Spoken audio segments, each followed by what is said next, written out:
वीर्यं करवावहै तेजस्विनावधीतमस्तु मा विद्विषावहै ॐ शान्ति शान्ति शान्तिः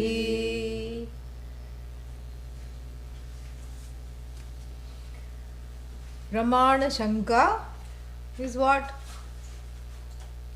Doubt centered on the means. Means of what? Knowledge. Prameya Shanka is what? Doubt as to what is to be known. As to what is to be known. Yeah.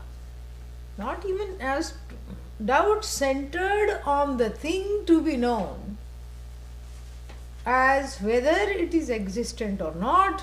What does it look like? Why can't I find it? You know, when I go on a treasure hunt, why can't I find it? And if it's already me, how come I don't feel it? How come I don't know it? Am I a part of it? Am I a spark of it? These are all called Prameya Shanka. And doubts connected to how can just the Upanishad give me this knowledge? How is this sufficient? Don't I have to do something afterwards? This is Pramana Shanka. Yeah. And these two are in fact the bricks of Mananam and Nididhyasana. So Mananam is enjoined, recommended, in fact enjoined by Yajnavalkya, the sage who, gave the same, the instruction about the Atma to his wife, even as he was going away to the forest to do Nididhyasana. He already had the knowledge. He didn't have any doubt that he was Atma, or he didn't have any doubts how it is to be gained, nothing. He didn't have Pramana Shanka, Prameya Shanka, nothing. But sitting in a household with two wives, which is what he had in those days, it's very difficult to, what is that, to assimilate, to overcome what is called Viparita Bhavana. This is where we left it off. What is Viparita Bhavana? Bhavana, feeling. Oh, we are going to talk about feelings? Yes, we're going to talk about feelings. Really, I always wanted to talk about feelings in class. Here, this is your opportunity. Feelings. What kind of feelings? Contrary feelings. Contrary to what? What the Shastra says about me versus what I feel about myself. In other words, I don't feel the Shastra coming on and layering or removing. This is not a doubt. This is a bhavana. Distinguish it, please, in your minds, in your hearts, and see the difference between a doubt or a wrong conviction that needs to be removed about whether Brahman exists, and if it exists, how come this is the only way to know it? All this is what is called doubts, wrong convictions. Please see how it is different from not wrong convictions, but here a contrary feeling to what I am learning. What is it that I am learning every day? I am whole. Yeah, I am whole. How do I feel? I remove the W. I feel full of holes. Holes starting in my thinking and reasoning. So, yeah, that is how I completely feel, as though I am riddled with holes. This is not a doubt. This is not a doubt centered on Pramana or Prameya. What is it centered on? It is centered on my behavior, which is completely in contradiction to what I know to be true. I don't have a doubt about what I know to be true. I know I am whole. I am not doubting the wholeness. I know I am free. I know my nature, my Swarupa is freedom itself. I am not doubting any of that. However, what is happening is that my quote unquote real life, which is mithya life, in the world of samsara, quote unquote vyavahara, in the world of transactions, I find myself regressing to the one who did not know. I find myself slipping, as it were, from the knowledge that I know to be true, and these are certain teeth grinding moments, because I feel like this is all about feelings. You wanted to talk about feelings, here they are. So these are the teeth grinding moments, like I knew better. Why did I do this? Why did I put both my feet in my mouth? Why did I say this? Why do I act like this? And where is this sadness coming from? Because it's not me. And I know that the Atma is not sad, but then this sadness seems to be a permanent best friend. Where is it coming from? Where is it descending upon me? And how? Where is this anger coming from? Where is this fear coming from? Where is this inner child that's refusing to grow up and refusing to soothe itself? I keep putting its thumb in its mouth. Here is your pacifier. Go, lie down, you're okay. It refuses to listen to the Shastra. So the feelings that are in contradistinction to what I know, what I have heard, what I have assimilated, and what I, without a shadow of the doubt, know to be true. This is what it is. So the feelings don't seem to have anything to do with the knowledge. The two are on some other levels, naturally. Knowledge is Satyam, feeling is Mithya. They will be on two levels. So Nididhyasanam is called for whenever the shadow eye, the shady shadow of the eye, with all its superimposed paraphernalia of the not I, takes over the eye. What I know to be true about the eye. Whenever the shadow, whenever my knowledge is overshadowed by the unconscious, from which all bubbles of behaviors arise, Nididhyasanam is what is called for, is enjoined. And this is what sage Yajnavalkya says to his wife Maitreyi. Beautiful, beautiful teaching here. Atma va are shrotavyaha, drashtavyaha, he says. It should, Atma must, as clearly as though you were seeing it, it must be that clearly understood. How? What should I do? Darshanartham, kim kartavyam. What should I do to see this Atma, to as good as well seen it should be? Shrotavyaha. Yes. Please listen to the Atma. That is that's why it comes first. That's the primary and sufficient, necessary and sufficient means of knowledge. Meaning it is complete in itself. However, for the other two kinds of adhikaris we are talking of, manda madhyama adhikarinam, for the adhikaris who are not evolved in their adhikaritvam, they have not emotionally evolved or matured to just need Shravanam, and for such people, Mananam, the doubt removal, which is done with the teacher. That's why we have questions, answers, whatever questions are there. And the doubt removal is also done through a certain kind of, self-conversation.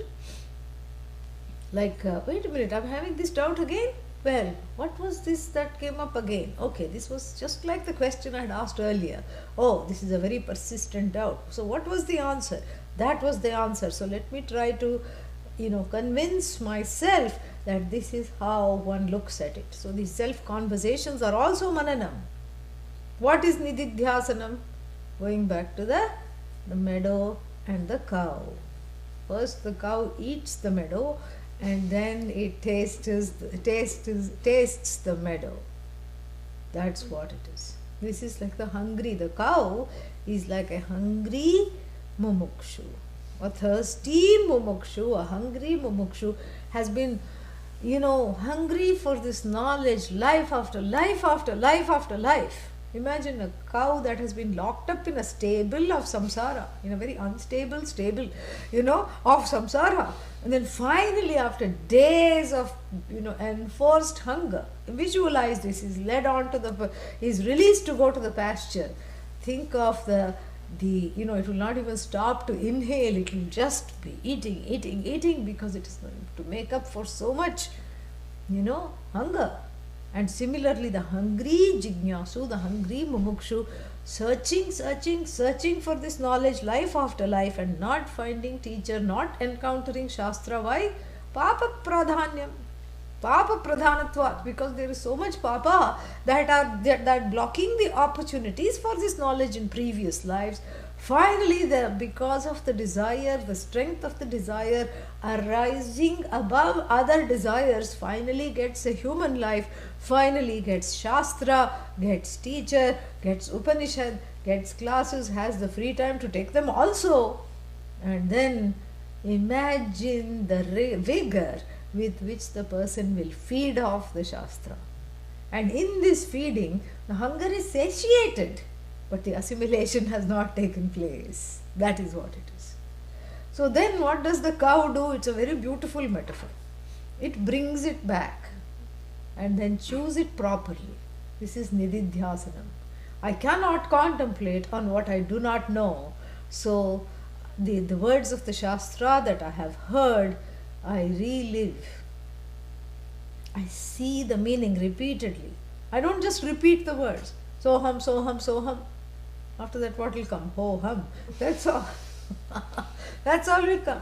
But what is soham? Saha, aham, that Bhagavan I am. I see it. I see the Bhagavan in myself, in others, in the whole Jagat. I actually see it. I see the workings of the law. I appreciate it. I'm in a place of acceptance. That is what cancels out these contradictory feelings or the viparita bhavana. And here in introducing the teaching, Lord Yama, talks about how difficult it is to know this Atma Durvigneya, and it is difficult to know for lack of preparation.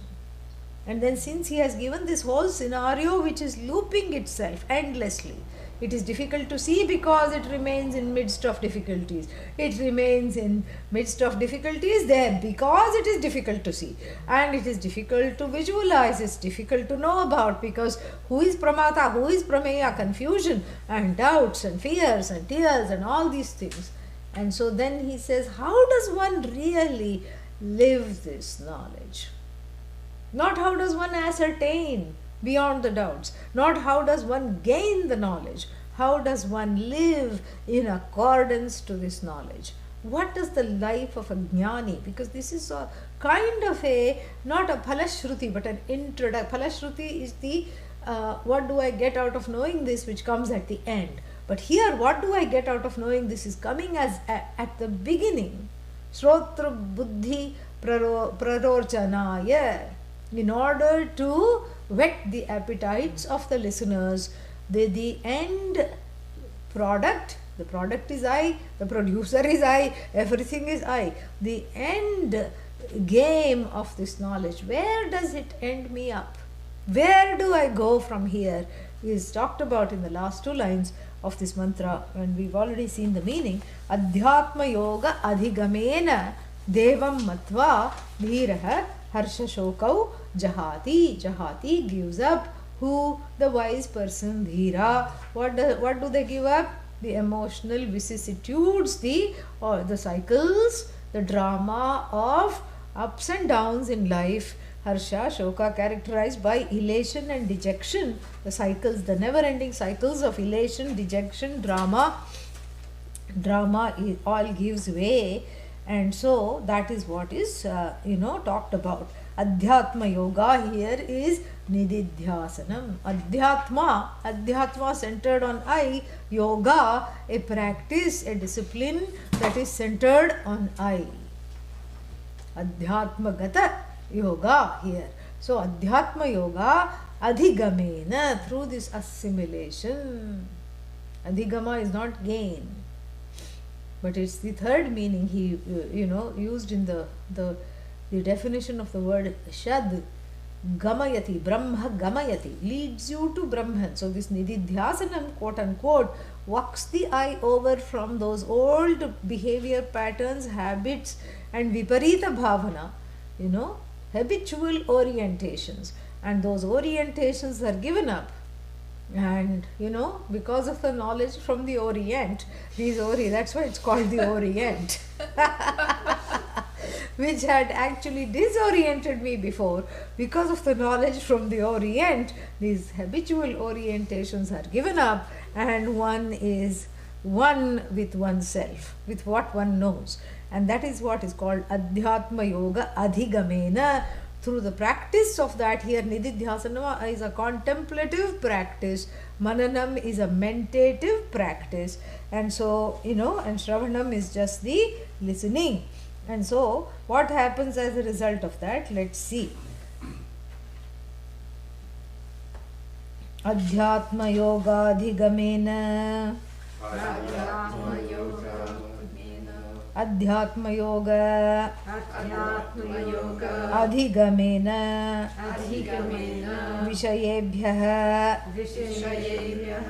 Pratisamhritya Chetasah Atmani Samadhanam. So he also gives in not only the definition of Adhyatma Yoga, but how it is done. So the definition and the practice are one and the same here. The definition of the Adhyatma Yoga is the definition of contemplation is the practice. And what is the definition of contemplation that Adi Shankara gives? That Vishayebhyah Paravritya Sthapanam Swaswa Golake. We talked about this last time. Yeah. This is the definition of Samadhanam, single-minded focus in the Viveka Chudamani. That single-mindedness here is kept, and what is that single thing in mind? Brahman as myself, not just Brahman unknown, known Brahman, Jnatam Brahma, not Ajnatam, because Shravanam has been done. That Jnatam Brahma, Ahamasmi. And so therefore, all the things, Vishaya here is objects. Not just objects, peoples, circumstances, situations, and things.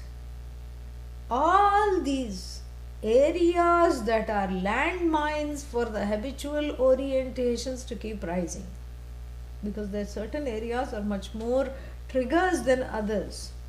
There are some, trigger infested areas like landmines. One regresses to age 5. And even without the Shastra, one knows that if you've left home and you're leading an independent life, and then you go back home for the holidays or whatever, you may be 62 years old, and the mother may be 92, and then father may be 102, but still, how will the 92-year-old and the 102-year-old see you? As their baby. 62-year-old baby, they forget the 6, they cross out the 6, and all they can see is 2. And then you come home and they say in their shaky voice, where were you? It's past your curfew time. You should have come home 2 hours ago. It is 10 o'clock. In this house, because 102-year-old will talk like this only, no. In this house, we have some rules. And as our child, you have to obey those rules. And you are sitting here laughing.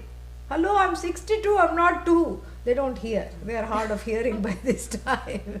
And it's unsure, it's unclear whether they don't want to hear or they genuinely cannot hear, because certain things like, there is food on the table. Every elderly person hears that. But other things they don't hear. Very interesting. And so therefore, this is, and then what happens, a 62-year-old who is successful, successful in their own business, maybe successful in, successfully having children and grandchildren of their own, successful in life, no problem taking decisions, etc., suddenly starts to have a doubt, am I too? What happened, Why am I feeling so funny? What is going on? And suddenly starts to doubt themselves. And this is what is the trigger area. That is why it is called, what is that, home for the holidays is a very big trigger, because everything that, because see, removing oneself from home, not that the parents are wrong or the home is wrong, but there is a certain orientation that one grew up with, which one has dissociated oneself from and divorced oneself from. One has told oneself that this is not I. These are certain legacies picked up from the familial patterns which do not belong to the I. And so living away helps me to develop this personality on a certain level which is distinct from what I had learned, some of which I have, agreed and assimilated, but most of which I have rejected because it is not serving me in my stage of life, in my way, in my, whatever it is. Some of it may be patterned at the level of personality, but some of it is very important to get that separation. And having got that separation, the kid, the college kid goes back home and then is mired in the same patterns, fears and tears and, manipulation, blackmail emotionally, and these kinds of things. You don't love me if you don't do this, and if you do this, that's the only way to show love, is to obey me at all times. This is all ridiculous, but this is how the person gets stuck in a web of so many things: kartritvam, bhoktritvam, duties. In the name of duties, it is keeping the doer alive. All these things happen, and so those are all the trigger areas. So Vishaya does not just include things, but places, situation and people as well, in addition to objects. Parahritya, keeping myself away. Samhritya, samahritya, completely pulling, withdrawing from those places. If you want to keep in touch, there is phone. There is what is that? Skype. Yeah. But going there and putting oneself in the same situation that one knows better, same situation that evokes certain triggered responses, until I have the strength to not fall into those responses. This is what the Nididhyasanam is all about. Part of the Adhyatma Yoga is how will I be able to contemplate on the self if I am assailed by the non-self at all the time, correct? So therefore I keep the non-self engagements on the shelf to the minimum. I keep it to the minimum so that I can focus on the self. So the first part of Nididhyasanam is avoiding the landmines of familiar situations, people, places and things. And then then part A of Nididhyasanam, and then what do I do? Chetasaha Atmani Samadhanam. I restore my sanity by repatriating myself with myself. I live in the Shastric definition of I. That's how I relive what I really am. I am whole, I am free, I am limitless, I am not subject to tears, I am not subject to sorrow, I am not subject to all this feeling of incompleteness. So I repatriate myself back, I look for myself, not in the approval of friends or foes or whatever, approval or disapproval of the others. I look for myself in the pages of the Shastra. In other words, I stand in front of the Shastric mirror and delight in myself constantly. Atmaratihi. So then, that is the part B of Adhyatma Yoga. Adhyatma Yoga Tasya Adhigamaha Tena Matva Devam Atmanam धीरः धीरः हर्षशोकौ हर्षशोकौ आत्मनः आत्मनः उत्कर्ष उत्कर्ष अपकर्षयोः अपकर्षयोः अभावात् अभावात् जहाति. जहाति. So now part A and part B of Nididhyasanam, are simultaneously done. So once I withdraw from those trigger areas and trigger people and trigger objects, then what, and trigger places, then what happens? I have no other recourse except to bring myself back to myself. And which is this myself? As has been exposed to by the Shastra, as the Shastra describes me. And so these two, while they are happening, what happens? And this is what is Adhyatma Yoga. Tena matva. Matva here doesn't mean considering, doesn't mean knowing, assimilating. Assimilating this knowledge through this practice of contemplating upon the words, upon the message of the teaching, regurgitating it as in a peaceful location, like even the cow under the tree, regurgitates and tastes the meadow finally. And like this, I taste the garden of the Upanishads that I have just inhaled and had not had the time or taken the time to really understand, as the truth of myself. Understand here means assimilate.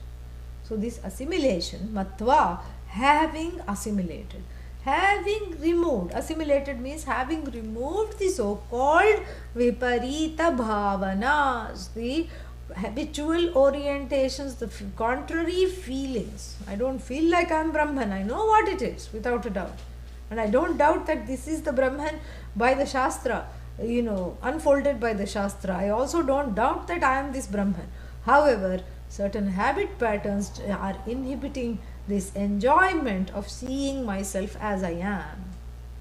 And the main habit pattern is given here, the proclivity for drama. That is the habit pattern. That is the first and the foremost habitual orientation is taken by the Shruti and dismissed that as being the Atma, so that the other habit patterns, the Shruti expects us to be, with the knowledge enough to look for other habit patterns and weed them out as well. Shruti weeds out the champion habit pattern. Addiction to drama is addiction to samsara. And what is the drama? I want magic. I want something to change. I want something drastic to happen. And then, it becomes a self-fulfilling prophecy. I act in certain ways so that I will just, either if I'm in the sleep of tamas, then I do something drastic to wake myself up. And then what happens? I land in the hospital because I came under a bus, literally. And then what? Oh, this is terrible. Leg is in a cast, hanging from, life is in a cast. Lord Yama is deciding what to do with me right now. He's consulting with his superior. And this is my situation. Lying in the hospital bed, then I have a wake up call, and then I say, oh, what is this life? I almost lost it. Every bone is fractured. Every nerve is disconnected. So from neurologist to podiatrist, I need all the specialists. Everyone I have to go say Namaha Namaha and greet to put me back together. And finally, this body mind sense complex is put back together after, thanks to speech therapy, occupational therapy, physical therapy, this therapy, that therapy, and then the trauma of all these other therapies, everything, and then it's time again for what? To create another drama. This is what it is.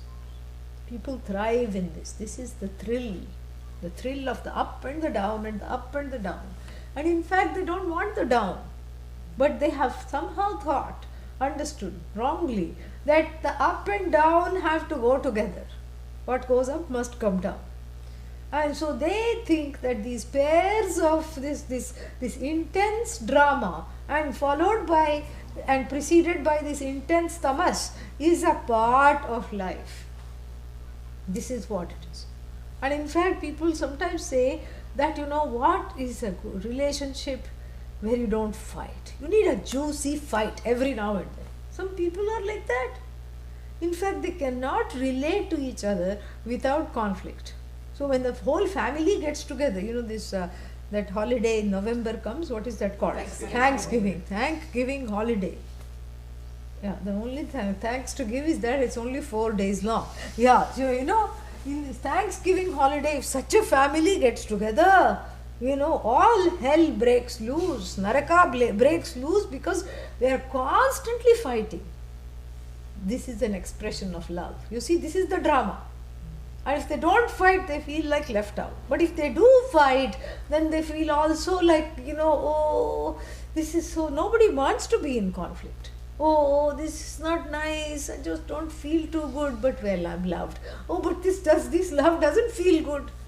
So one is constantly in some kind of a trauma because of this drama. And in some other families, they don't fight. Everything is barbs. Yeah. What is that called? Sarcasm. Yeah. Sarcasm. Irony, sarcasm. So, this is the time you show up. Instead of saying, are you okay? Why are you late? That would be the objective way. So, finally you found time for us. This is on the part of the parents, perhaps. And what does the offspring say? Offspring is also, has sprung off from the parents alone. That's why it's called offspring. Yeah. Offspring is not going to take this lying down. Offspring will say, well, if that's your attitude, I think I better turn around right now. I haven't dismissed the cab, it is standing there. And then another offspring comes, bringing a friend. Oh, where did you pick up this one? Yeah, this is all these veiled barbs. Yeah, veiled barbs. In such a family, everyone should be called Barbara, Barbs, bar. Yeah, bar means again and again. So, repeated barbs, Barbara. And this is what it is all the time. People are just, don't miss a single opportunity to put another down in the most kutila way. Kutila means like roundabout, circumventing the most direct way. You just go around and just sort of hurt their feelings. And this is seen as an expression of expectation, love and connection and familial joy and duty and all these things. This is what the problem is. This is the drama. The drama immediately changes into trauma, and the trauma changes back to drama. This is one particular kind of a scenario. Another scenario is that there are certain hurt feelings all around. And then instead of sitting as a family or as a group of friends, wherever these hurt feelings are centered, instead of sitting and resolving it and talking about it, they talk about it all right, but not to reverse it, but to keep rehearsing it. They feel unfulfilled, and they create situations to feel unfulfilled. They feel unloved, and they will create situations to feel left out and unloved. They feel abandoned, and they will create situations from which they are excluded, and then they will complain about that. This is what is the whole thing. So it's a rehearsal of this back and forth, up and down, constantly, and this is the main component of samsara. And that it goes missing with this nididhyasanam. There is no more drama. There is only Rama. Yes, that's what it is. Rama means the only thing that is the object of revelry, Atma. That one knows one is, and so one does not participate in the drama. One rises above the drama. And in the beginning, of course, everybody will peck. All the people used to, the person participating will peck at them. Come on. We'll hook them. We'll try to trick them into participating. But the dhira, the vidwan here, the person of knowledge, those specks are just like little specks. nothing happens. Even if they draw blood, it's just what? Okay, never mind. Nothing happens. Nothing happens emotionally. One has got the kavacha, the shield of this knowledge, makes one so strong that one is no longer vulnerable to manipulations, blackmail, white mail, whatever it is, hate mail, anything. One is so strong that let it come. Let the bricks come. Let the bouquets come. One is not carried away. And same thing, it's easy to not be carried away by difficulties. It's very difficult to be not carried away by wonderful things happening. This is where the exercise of the knowledge, the practice of the knowledge yields fruit. Abhyasa, the abhyasa of nitidhyasana yields fruit because one is unmoved by wonderful things happening. So wonderful things happening, let them happen. Bad things happening, let them happen. Why should I just go after wonderful things? Because I know I am wonderful. So wonderful things happening is not a big deal, That's what the whole thing, so the one becomes impervious to flattery or rebuke. This is what the whole thing. Tulya ninda stutir mauni. Tushyati is content. Yena kenachit, with whatever is there at hand, one is content. Because one is content with oneself, because the whole jagat is really oneself, there is no cause for discontent. So the contented person is called the dhira here and is distinguished strongly from the discontented person. Who is the discontented person? The seeker of drama.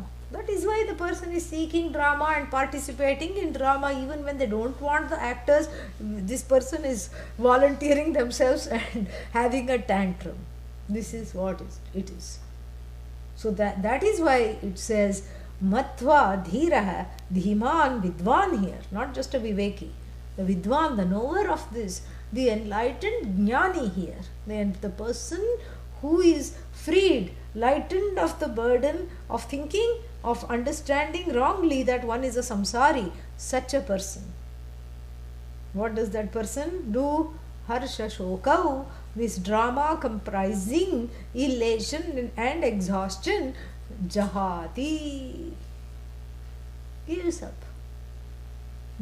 the dependence and the preponderance of the drama in one's life, because the drama loses the D. The 3D thing of drama is gone, it replaces by Rama. That Atma Ratihi, the one who is always in love with oneself and with everything else, is unmoved by what, the objects that evoke sorrow or people that can potentially evoke sorrow, is unmoved also by people, objects, places and things that can potentially evoke happiness, because really this is not about happiness, this is not about sorrow, this is not about tomorrow, this is just about the here and the now. Why? Because the Atma doesn't have, as Adi Shankara points out, the Swabhava, the Swarupa, the nature of Utkarsha or Apakarsha. Ut plus Krish, to pull upwards. Yeah. Urdhvam Karshati, Utkarsha. Apakarshati, brings down. So, Utkarsha, Apakarsha, Abhavat. So neither is the Atma an agent of Utkarsha or Apakarsha. Utkarsha means it cannot bring anything up, nor can it bring anything down. It's not the agent. It's not the Karta of Utkarsha and Apakarsha. It is not the Bhokta. It's not the Karma of Utkarsha and Apakarsha either. It's not subject to being pulled up or pulled down. Because who is going to pull Atma up? Uddharet Atmana Atmanam. Who is the puller upper of Atma? Atma. Nothing other than Atma. Who can bring Atma down? Nothing can bring Atma down. Neither is Atma bringing anything up so that it can be in a good mood.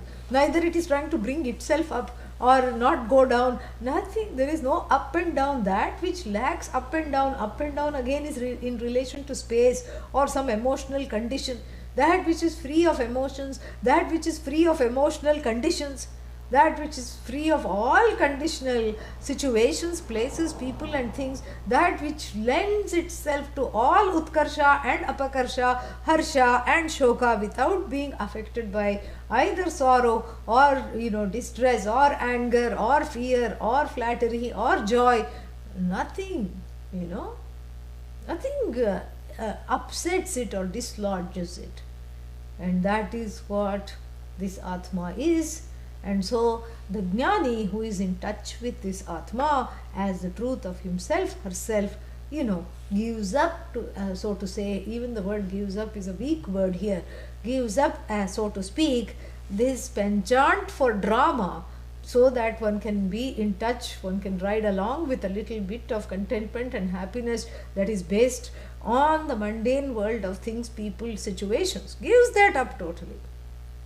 Once Pujya Swamiji was there in a kind of an informal satsang, very beautiful, and somebody came and said, Swamiji, you are so lovable. And he said, why should I not be? Yeah, there was no drama around it. It was a fact. Yeah, why shouldn't I be lovable? Of course I'm lovable. Yes, so are you. But that's a different matter. You are telling me I'm lovable, yes. Not like, imagine a regular samsari, somebody comes, oh, you are so lovable. Really? How? What do you find about me that's lovable? My nose, my toes, my this, my that, how I am with people, what exactly do you love and how much do you love? This is what is called harsha, catching on to harsha, riding and milking the little bit of harsha, utkarsha. Yeah, the swelling. Utkarsha also means swelling.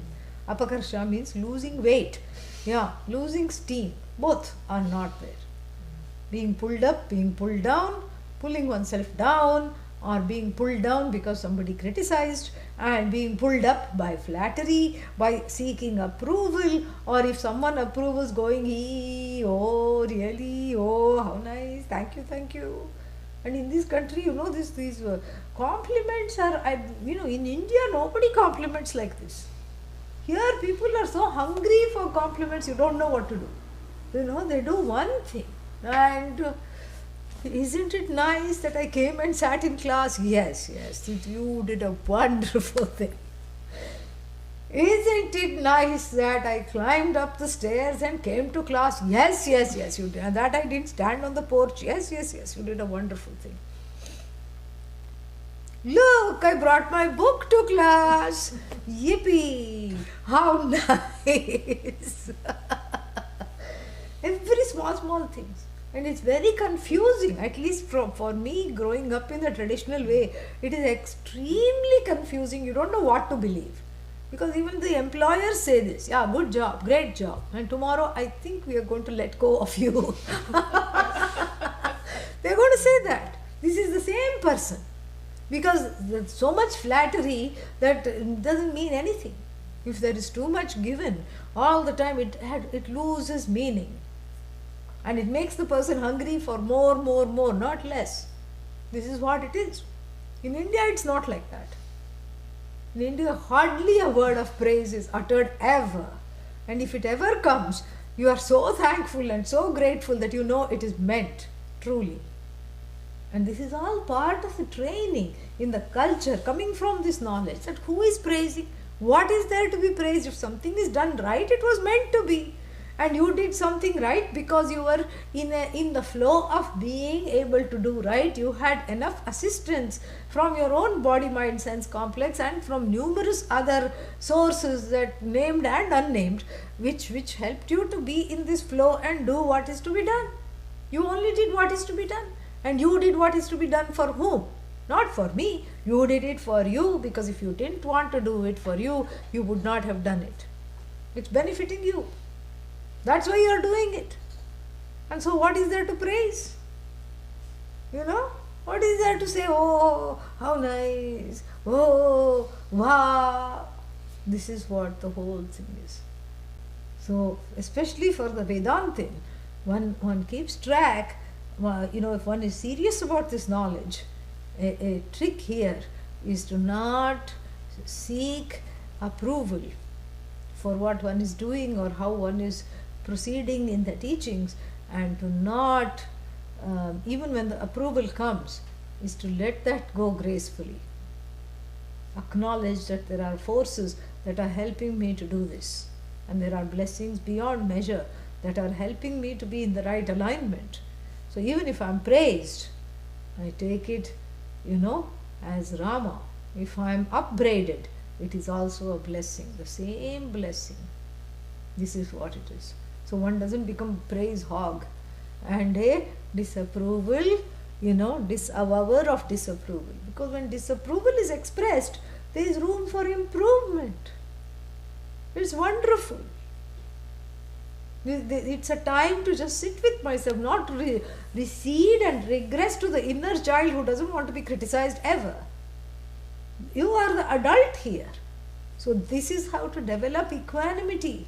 The whole life becomes a lesson in Nididhyasanam, and the whole Jagat helps me with my Nididhyasanam, and this is what the teaching is.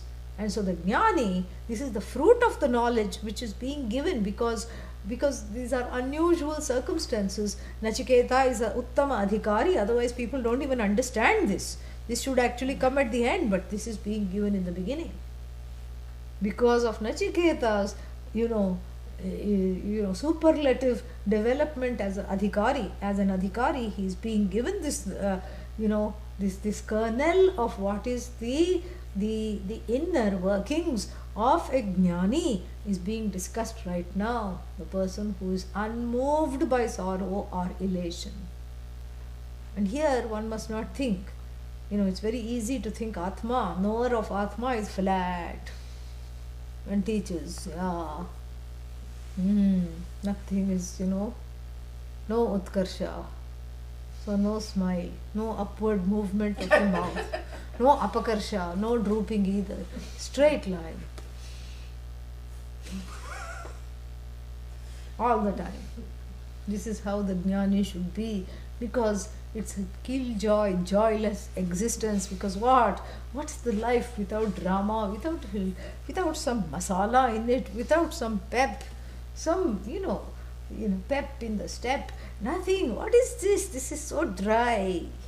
That's why the next mantra will rid oneself of what the state of mind and the state of emotions of the jnani is, what they are.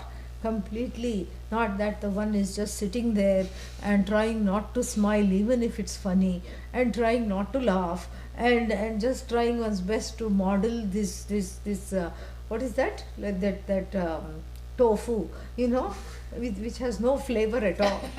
Yeah. So jnani is not Atma Jnani is not a tofu brain, you sit just like that, that is just a bland existence. No. And why is one able to give up the drama? Why on earth is one able to give up the penchant for those highs and lows of life? Mostly the highs, but the lows come along with. Why is one able to get off this roller coaster? If we consider this, because the person has gained something that is much better, bigger, lovelier, nicer than the stupid roller coaster of samsara. What is that? That which is the object of true delight, which is really the subject. That is where that is what is the most delightful. The most delightful is knowing that I don't need to produce. The most delightful thing is I, and the greatest delight comes from knowing I don't need to produce the delight that is already myself. I neither need to produce it nor reproduce it, because it's already me. I have access to this delight because I have let go of that drama. This delight is called Ananda, which is Swarupa.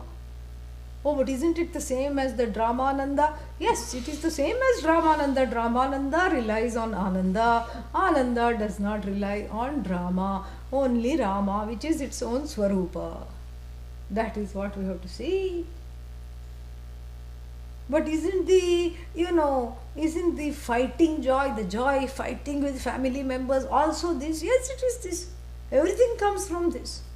But you don't need to engage in that in order to see the truth of yourself as this. This is it. This alone is being in touch with this, redefining the I in the light of this Ananda, this endless, limitless, unconditional joy that is not given to emotional vicissitudes, that is a constant source of contentment. That can be reproduced in any resource, but that is not dependent on those resources because it is the source. Resource means it's a repetition, correct? Yeah. It's a mimicry of the source. I am the source. I am the causeless source of all happiness. Everything belongs to me. I don't need all these, things that make me have a contact high. And then coming off of that, withdrawal, and then another contact high, and then withdrawal, sadness, happiness, all this drama. I can get off the drama roller coaster so that I'm not dizzied and in a daze all the time. I'm neither dizzy with delight nor in a daze of dismay. I come off that so that I'm on an even keel of, depthless contentment, which is the source of this I, which is expressed as this I. And I'm in touch with that. I know I am that, and that is what it is, so that one doesn't come under the feeling that, oh, gives up sorrow, all right, but gives up happiness too. Oh my God, this, I don't think I want to go any further with this teaching. That is why the next mantra corrects this and goes a little deeper with this. एतत् श्रुत्वा सम्परिगृह्य मर्त्यः प्रवृह्य धर्म्यम् अणुमेतमाप्य समोदते मोदनीयं हि लब्ध्वा विवृतं सद्म नचिकेतसं मन्ये एतत् श्रुत्वा सम्परिगृह्य मर्त्यः एतत् श्रुत्वा सम्परिगृह्य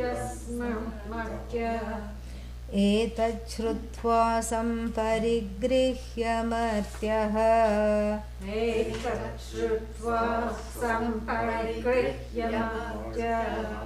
मर्त्यः एतत्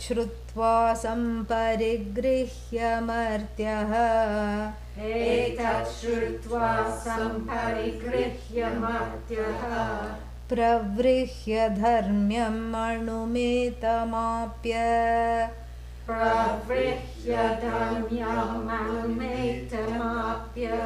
समोदते मोदनीयं हि लब्ध्वा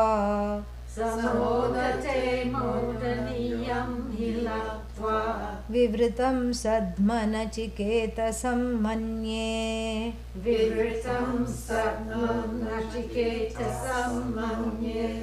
एतत् श्रुत्वा, meaning having heard of this etat, this what? Prakritam atmanam. Etad atmanam, this atma. Which atma? The one I am about to tell you, of course. Teaching has not yet begun. That is why his Nachiketa's qualifications are seen as excellent, par excellence. And so here, etat shrutva, having heard about this atma, how? By tuning the radio, correct? Yeah, 98.4. No. Through the Shastra expounded by a qualified Acharya, because the Shruti will just say a few things. That's why we need the Bhashya, and we need to have our wits about ourselves to see etat shrutva, having heard, means how? How does the hearing takes place? Because it's not like, it's not like listening to NPR on the way to work. It is basically, putting, keeping in view of one's own qualifications, putting oneself at the feet of the teacher and at the feet of the Shastra, and catching hold of the Shastra via the teacher and not letting go until the knowledge has taken place. So, Shrutva. And then he also accedes that Shravanam for certain people may not be enough, not for Nachiketa. Nachiketa is the unlike examples. So he also adds Samparigrihya Mananena Nididhyasanena cha. Samparigrihya, grah, to grasp, sam and pari, pari all round, fully, sam nicely. Having heard this and grasped it nicely, meaning what? Clean out the ears before coming to class? Yes, but clean out ragadveshas, clean out all that, and also what else? If need be, do mananam, remove the doubts centered on pramana, prameya, etc. And then, if need be, also do nididhyasanam, contemplate upon the words of the Shastra as the true meaning of the I, and that is what is called samparigrahanam. Samparigrihya. Who? Martya is lowly mortal, or the one who considered oneself a lowly mortal. So, etat shrutva, having listened to this, and then samparigrihya cha, and also having assimilated the contents of what was listened as what? As the true content and the source and the house of this I, and repatriated the ahankara, walked it over back to the Satchidananda I as revealed by the Shastras, assimilated, identified with what the Shastra is teaching me about me. And then who is this? This Martya, the one who is given to mortality. Marana Yogya, that which is given to mortality, the one who thought I am a mortal. Then what happens? What happens to the person? Pravrihya. Pravrihya means separating. Separating what?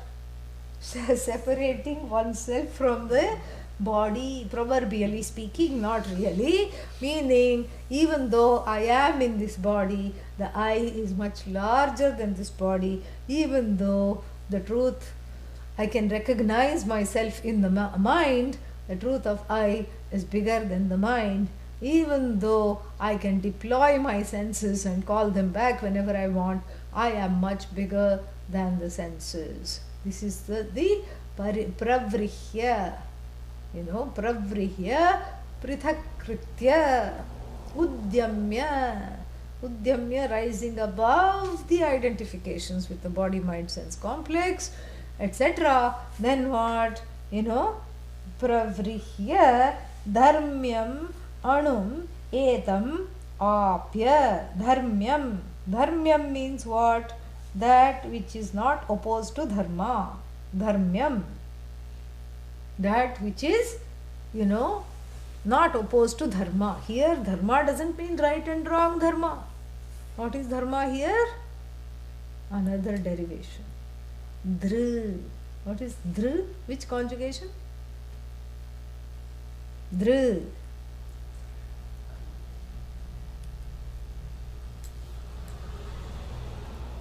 Dharayati. I'll give you a hint. Which conjugation? 10th. Yeah. Dhr.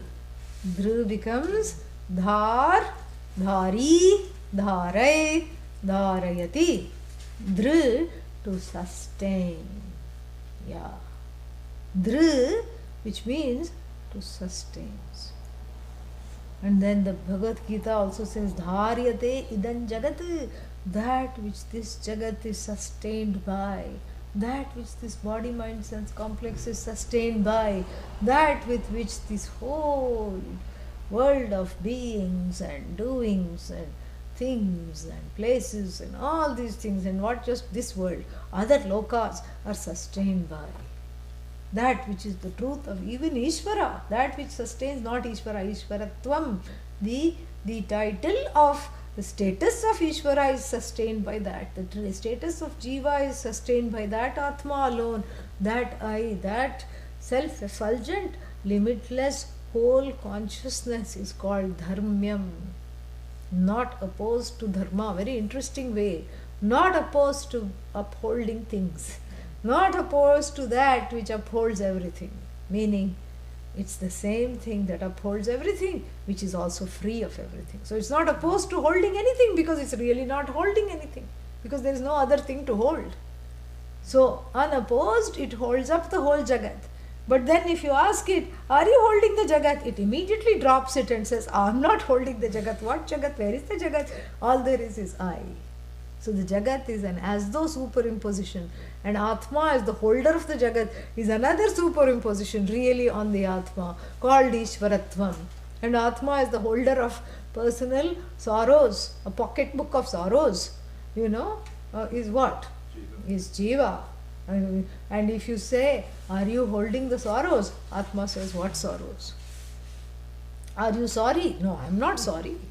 Are you samsari? No, I am neither sorry nor samsari. So that way, that's why it is not opposed. Here dharma doesn't mean, going above raga, dveshas, right and wrong and righteous conduct and samanya dharma, vishesha dharma, don't go there. Dharmyam.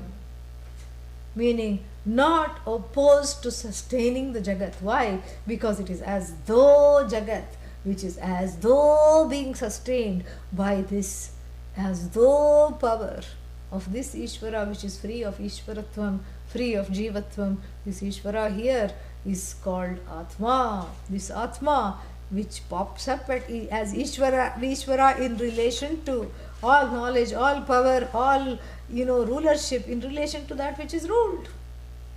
But you ask Ishvara any question, you ask Bhagavan, did you create this mess? Did you create all this war? Did you bring that plane down? What will Bhagavan say? Tasya kartaram api mam vidhi. Oh, you are the karta. You just accepted it. Akartaram avyayam. This is what he says in chapter 4 of the Bhagavad Gita. Did you make this world into this mess that it is today? Guilty as charged, my dear fellows. Yes, I am the truth of everything. I am the maker of everything. Aha! I'm going to put you in jail because you have done us you've given us a bad Jagat. Aha! So you are the one to blame. Well, not really, because I am the truth of you. And you are here because of all your doings. And if I am the truth of you, then I am my Swarupa, my essential Swarupa is Akarta and Avyaya, that which does not change, does not decline, and that which is not the maker or the doer of anything. In this sense it is, that's why this roundabout word dharmyam is used, because it is unopposed to holding things, but that upholding, it's unopposed to upholding because it's not really holding anything. Just like you are holding the dream. Are you really upholding the dream? Do you need a massage of the shoulder because the dream is sitting on the head or the shoulders? Do you need a head massage after coming out of the dream? No, it's effortless. The sustenance of anything is effortless for that consciousness, because everything that is put upon that consciousness is a superimposition, a shadow-like superimposition of that very thing which depends on that consciousness. So it cannot be opposed to anything. So it's an unopposed consciousness. That's why this is this roundabout way, dharmyam, dharmad anapetam, not opposed to dharma, not opposed to holding things up. Very beautiful. And what kind of, so pravrihya means separating this dharma, that which upholds everything, which is in itself what? Anuhu, the most subtle thing. Apya, truly gaining it as the truth of oneself. So you see here, shrutva, listening, samparigrihya, what that could be mananam, removing the doubts, and then pravrihya, separating that from everything else, and apya, nididhyasanena, and so through this. And then what happens when the person is well lodged in the knowledge? Saha, that person delights, modate. Why modate? Modaniyam hi labdva modate. Aniyar, that which is to be delighted in. Gaining that which is the only thing that is to be delighted in, which is oneself, delights away. Yeah, that's what it is. Because the only truly delightful thing is you. But not knowing this, the delight is sought in all the not I. Yeah, that's why there is the sweet called Turkish delight. Yeah. So, what do you think? Oh, if this Turkish little ball of sugar is ingested, I will have delight. But that delight is not really lasting, because even as the sweet taste fades away in the mouth, the sorrow comes. So, that means what? So the true delight is the light of Atma. That is the true delight. No other delight. So gaining the only thing that is delightful, which is the only thing worth being called the thing, Vastu. Every other delight centered on Avastu goes away, because Avastu means it's nothing. So delight centered on nothing does not last, goes away. But the delight centered on the very thing which gives its being to all nothings and makes them as it were into things, then that's the same delight that is extended, that is Ananda with a name and form. But once I know the Ananda as the truth of myself, then I can enjoy all other Anandas without any problem and without superimposing the not I on them or on myself. This is the whole thing. So the only thing that is delightful is Atma, knowing which there is constantly the person is in delight. And that is the knowing the source, not any other resource. So, and then he says the most important thing in this mantra, he says finally, Vivritam Sadma, this house of Brahman is open to you. Oh Nachiketa, this is a fact. This is what I think. Lord Yama says, this doorway to what I have just talked about, gaining the delight of all delights, which is yourself alone, you are deserving of it. Which people spend lifetimes with Mananam, Shravanam, Nididhyasanam, all these things, lifetime after lifetime after lifetime, and don't get it. That's the idea. You are open to gaining this knowledge. This is for you. And oh Nachiketa, this is for you. And in so saying, Lord Yama blesses all of us, saying that along with Nachiketa, you can crash into this knowledge. You can also, if you catch the coattails of Nachiketa in this story, and how do you catch the coattails of Nachiketa? By having his mindset, by having his, perseverance, by having his, jignasutvam, by having his jignasa. You catch the coattails of Nachiketa, and you are also let into this house of Brahman very easily. So he's giving us an indirect blessing and a free gate pass. All those who come with Nachiketa admitted for free. So are we with Nachiketa or not? Yes. Om Purnamadav Purnamidam Purnat Purnamudachyate Purnasya Purnamadaya Purnamevavashishyate. Om Shanti Shanti Shanti. Harihi Om Shri Gurubhyo Namaha. Harihi Om. Now